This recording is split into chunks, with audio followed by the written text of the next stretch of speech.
Welcome to Dog Psychology 101. Once again, I'm Josh, and today we will start with a topic I have been asked about recently. Probably a pretty common topic, I would imagine. It seems like it's one of those. What do I do when my dog keeps running away?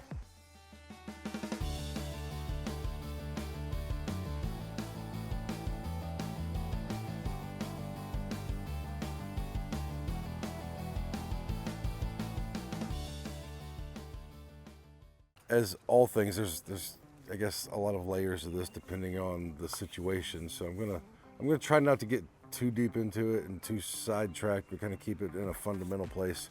But number one, obviously, if the dog's running away from you, they don't listen to you very well, or at least at certain times, because it can be for different reasons. There are dogs who get out and they just run rampant over the whole neighborhood, and hopefully they come back eventually. I know many do.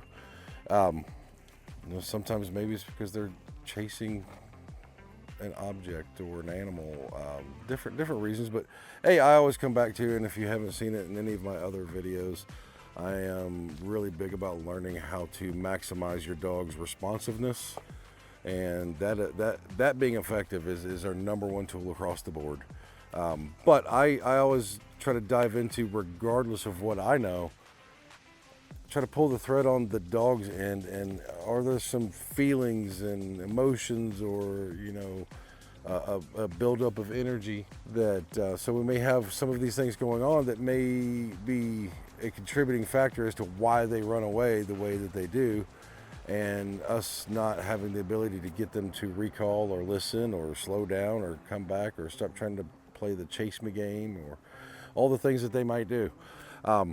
So first and foremost is whether we can do anything about it right off the bat is understanding them.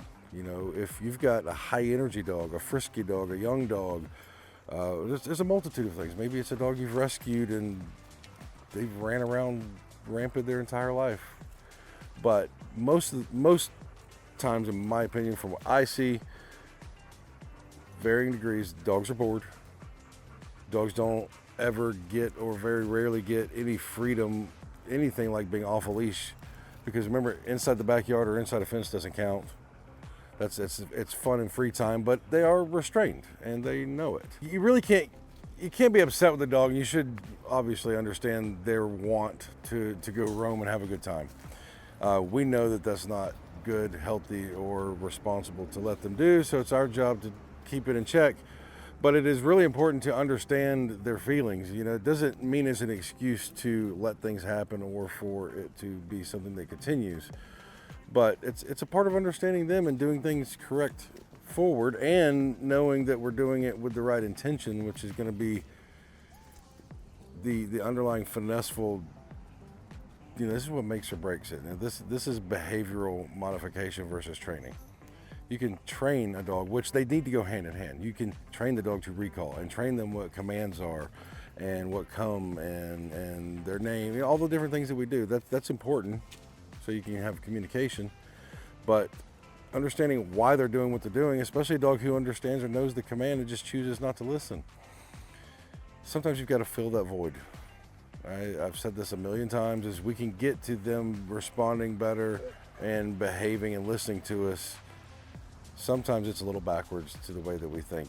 We need to make them listen, get them to listen, figure this out. Sometimes it's satisfy the mind, satisfy the brain. If getting out and being free in this world and running around is such a huge thing for you, and you've never got to do it, or you rarely get to do it, one thing you can do is not make it such a special, forbidden little treat that gets offered every now and then, and they're less likely to take advantage of it in the moment, because they know this is a very short opportunity. It's a rare opportunity. They're going to take advantage of this. And so one thing I say, and this is individual to you, your situation, you've got to get creative. And I know you love your dog, so if it's hard, I'm going to say do whatever is hard. Make it happen. Take your dog out on a long line.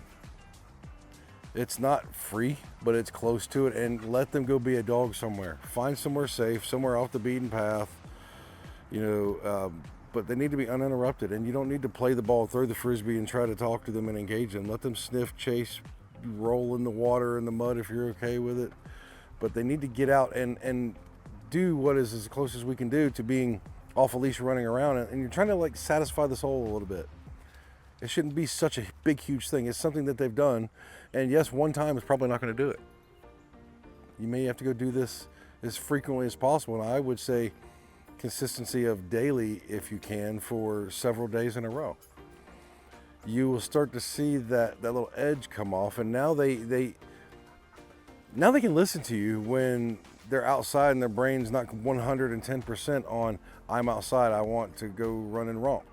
They still want to do that, but when there's not an overload, they've satisfied it, they've done it, you're kind of you got to get it out. You know, a tired dog is a happy dog, an exercise dog, and exercise comes in different forms. Fun, play, work, it just kind of depends. But you got to start paying attention to your dog's emotions. I can't say that enough, because this is where everything can get different. This is why if you're listening to this, the classic techniques have probably not worked for you. And so I say dive deeper, listen a little more, watch a lot more, and try to shut the brain off. Quit thinking like you use your brain as a human. If you're trying to figure it out and you haven't watched enough, then you're stuck in grown-up brain. You're not thinking in kid brain. Go to kid brain, dog brain. You got to make that shift. I promise things will start to get better. It can take time. Be patient, be persistent, stay calm, be confident in what you're doing. You'll figure it out. But I hope this helps. Please leave comments if you have questions, if there are topics, if you disagree. I'm up for whatever you give me. I'm trying to provide good content for everybody. I'm trying to help everybody learn as much as I can teach. And so, with that being said, thank you for joining us once again. Please like and subscribe if you have not. Check out our Patreon if you have not. There should be some good stuff coming in our Patreon channel very, very soon.